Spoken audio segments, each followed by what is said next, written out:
제주도와 남부 등 많은 곳에서 비가 내리고 있습니다. 그동안 극심했던 폭염은 누그러졌지만 호우특보가 내려지기도 해 비 피해가 있지 않을까 우려되기도 합니다. 네, 이번 비가 언제 그칠지 또 폭염은 다시 찾아오는 건지 자세한 날씨 전망을 김동혁 기상전문기자와 함께 알아보겠습니다. 어서 오세요. 어서 오세요. 남부에 비가 내리면서 폭염이 좀 누그러졌습니다. 워낙 극심했던 폭염이라 반갑긴 한데요. 또 비가 많이 오는 곳도 있다 하더라고요. 현재 호우 상황 어떻습니까? 예, 현재 제주와 남부지방 그리고 충청지방까지 해서 비가 내리고 있습니다. 예. 충청 이남지방 많은 곳에서 비가 내리고 있다고 보시면 되겠고요. 오늘 그 새벽부터 해서 지금까지 제주에 95mm, 완도에 50mm, 부여도 한 30mm 정도 비가 내리면서 충청 이남지방을 중심으로 해서 50mm 안팎 정도는 비가 내리고 있습니다. 네. 사실은 이 비가 어제 오전에 제주에서 시작해서 남해안까지 확대가 된 이후에 어제 밤부터 해서 남부와 충청지방까지 비가 내리고 있습니다. 굉장히 오랜 시간 좀 비가 내리고 있는 것이고 예. 비구름의 폭이 굉장히 넓게 형성되어 있기 때문에 제주와 남해안 남부지방 그리고 충청지방까지도 비가 내리고 있는 것입니다. 네. 대기 상층에 굉장히 강한 바람들이 불고 있고 대기 하층에서는 수증기가 남서쪽에서 들어오고 있습니다. 그래서 이 수증기를 강한 바람들이 좀 끌어올려주면서 일부 지역에서 좀 강한 비구름들이 형성되기도 하고 있습니다. 네. 그 제주 동부 지역을 중심으로 해서 호우 경보가 내려져 있고요.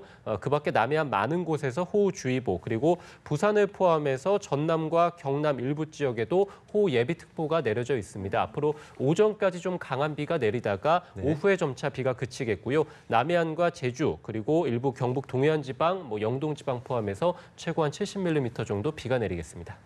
네, 이렇게 비가 내리면서 조금 선선해진 것 같아서 좋았는데 이번 비가 그치고 나면 다시 무더위가 찾아올까요? 예, 의사는 남부지방을 중심으로 해서 비가 내리고 있기 때문에 사실은 충청 이남지방에 내려져 있던 이 폭염 경보와 주의보는 어제 모두 해제가 네. 됐습니다. 하지만은 비가 그치고 나면은 다시 또 무더위가 지속될 것으로 보이고요. 현재 비구름의 영향을 받지 않는 지역들, 그래픽을 통해 보시면 서울과 경기 영서지방을 중심으로만 폭염주의보가 내려져 있습니다. 이들 지역은 오늘 낮 기온이 33도 안팎 정도를 기록하면서 여전히 이 폭염주의보에 달하는 무더위가 지속될 것으로 보이고요.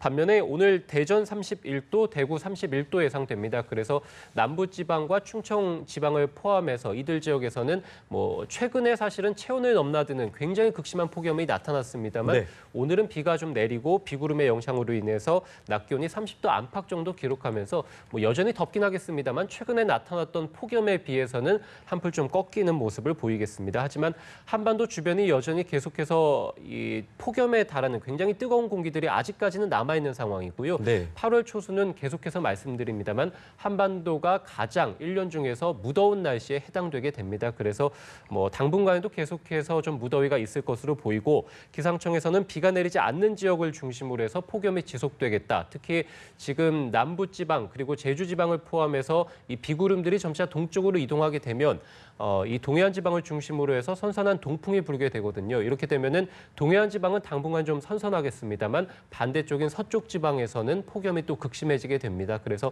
당분간 서쪽 지방 그리고 비가 내리지 않는 제주와 남부 지방을 중심으로 해서 무더위가 지속되겠고 다음 주에도 30도를 넘나드는 무더위는 계속되겠습니다.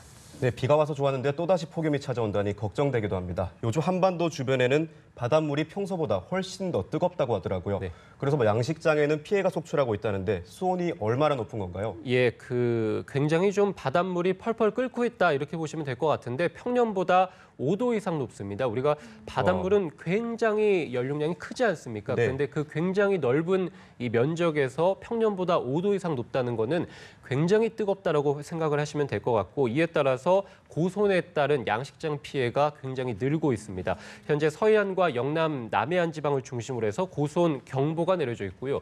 동해안을 중심으로 해서는 고손 주의보가 역시 또 발효 중입니다. 굉장히 뜨겁고 해양수산부에서는 지난 7일 기준으로 봤을 때 육상 양식장의 물고기 피해만 현재까지 36만 마리가 넘는다 이렇게 밝히기도 했는데 네. 계속해서 지금 고손이 유지되고 있기 때문에 피해는 앞으로 더 늘어날 가능성이 굉장히 클 것으로 보입니다. 아무래도 7월 말부터 해서 폭염이 굉장히 지속됐기 때문에 네. 한반도 주변에 굉장히 뜨거운 열기들이 쌓여 있는 상황이었고 7월과 8월에 태풍이 한반도 주변으로 오지 않았기 때문에 사실 태풍이 오면서 굉장히 낮은 쪽, 바다 쪽에 낮은 쪽에 있는 냉수대를 좀 위쪽으로 끌어올려 주면은 이렇게 되면 아무래도 적정 수온을 유지할 수 있는데 네. 태풍이 오지 않았기 때문에 사실은 고수온이 유지되고 있는 것이고 남해안 주변의 대마도 난류의 세력도 굉장히 뜨겁게 현재 유지되고 있는 상황이고 태풍 노루가 일본 쪽으로 가면서 뜨거운 동풍을 남해안과 동해안으로 좀 불어들게 했습니다. 그렇기 네. 때문에 굉장히 한반도 주변에 고수온이 유지되고 있는데 해양수산부에서는 어쨌든 당분간 낮 기온이 30도 안팎 정도 기록하면서 고수온이 유지되겠다. 그래서 피해도 더 늘어날 가능성이 있다. 이렇게 밝혔습니다. 네, 앞으로도 계속 무더울 거라고 하니까 온열 질환에 대한 대비가 필요할 것 같은데요. 저희가 무더위 기간에 어떤 점들을 주의해야 할까요? 예, 계속 말씀드립니다만 온열 질환에 대한 대비가 계속해서 필요하겠죠. 아무래도 당분간에도 낮 기온이 30도 안팎 정도를 기록하기 때문에 온열 질환이 현재 1,200명이 넘었거든요. 사망자도 6명이 발생하고 있고 매주 또 사망자가 발생하고 있습니다. 아무래도 가장 더운 오후 시간대 외출은 가급적 자제해 주시고 갈증을 느끼지 않더라도 수분도 좀 자주 섭취해 주시는 게 좋을 것 같습니다. 또 최근에 이제 폭염이 일어났을 때 차 안에 이제 아이들이 좀 방치되는 사고도 잇따르고 있는데 네. 아무래도 아이들 그리고 애완동물을 좀 이 폭염이 지속될 때 차 안에 좀 방치해 두는 이런 것들도 대해서 좀 주의가 필요할 것으로 보이고요.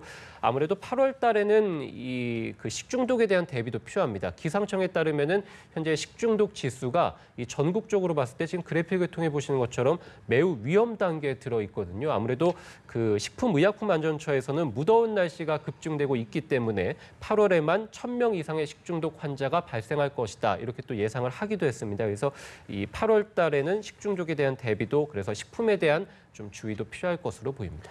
네, 이 무더위에 여러 가지를 조심해야겠지만 8월에는 또 피서 떠나는 분들 많잖아요. 태풍 소식 때문에 걱정하기도 하시는데 앞으로 태풍 전망 어떻습니까? 예, 기상청에서 사실은 올여름 시작되기 전에 태풍 전망을 통해서 한 2개 정도가 한반도에 영향을 주겠다라고 봤습니다. 지금 가장 최근에 일어났던 제5호 태풍이죠. 태풍 노루가 현재 어제 일본에서 상륙을 했다가 이제 소멸이 됐거든요. 네. 그래서 현재 태풍 노루가 굉장히 장시간 동안의 해상에 머물렀기 때문에 해양에 많은 에너지를 소비한 상태입니다. 따라서 당분간에 태풍이 만들어져서 한반도 근처까지 올 가능성은 없다라고 보시면 될 것 같은데 네. 문제는 북서태평양의 해수면 온도가 평소보다 굉장히 높게 형성돼 있습니다. 이렇다는 얘기는 태풍이 언제든지 만들어져서 중국이나 일본 아니면 한반도 근처까지 올 가능성은 9월 달까지는 남아 있다. 이렇게 보시면 될 것 네. 같고 조금 전에도 말씀드렸습니다만 한반도 주변의 해수면 온도가 굉장히 높죠. 네. 양식장 피해가 굉장히 클 정도로 고수온을 유지하고 있는데 이렇게 되면은 태풍이 굉장히 먼 곳에서 한반도 근처까지 왔을 때 계속해서 강한 세력을 유지할 수 있게 됩니다. 이렇게 되면은 한반도가 굉장히 큰 태풍 피해를 입을 가능성이 높기 때문에 태풍에 대한 대비는 9월 달까지 해주시는 게 좋을 것 같습니다. 예, 알겠습니다. 오늘 남부지방에는 곳곳에서 비가 내린다고 하는데요. 대비 잘 하셔야겠습니다. 지금까지 김동혁 기상전문기자와 함께 날씨 알아봤습니다. 고맙습니다. 고맙습니다.